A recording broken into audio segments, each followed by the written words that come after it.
Speaking to journalists in Parliament, Minority Chief Whip and Ranking Member on Roads and Transport Committee, Gavin Kwame Agboja, demanded that the $2 million amount be paid back into government kitty. 19.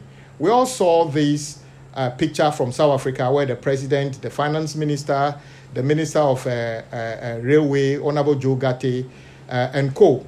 In fact, the first time we heard it was when they issued a statement, Accra to get a Sky Train soon, and they called a huge amount of money, even before Parliament was aware.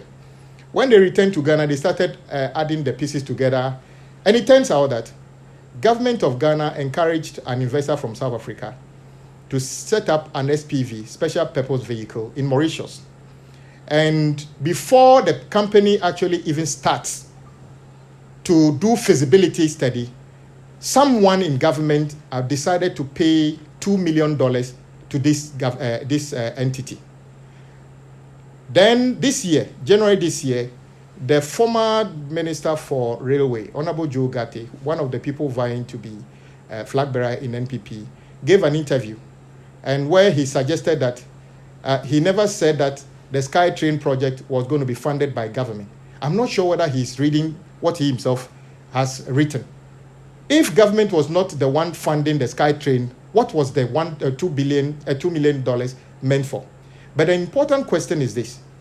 When you have a situation where the minister then says in 2023 now that he always believed that before the project takes off, there should be a cabinet approval, there should be a parliamentary approval, PPA approval.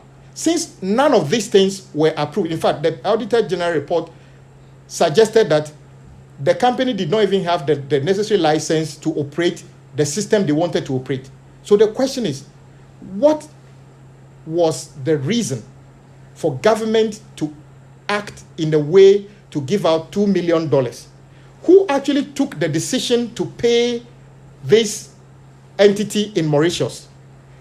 Was Dr. Baumia, the chairman of the economic management team, they call him the strategist now, aware that without any recourse to Public Financial Management Act and Public Procurement Act, it was wrong for any government entity to pay that kind of amount? So who authorized the payment of the $2 million in terms of the so-called feasibility? And which normal decision maker pays out $2 million for a feasibility study before, as they put it, the project will determine whether the project is bankable?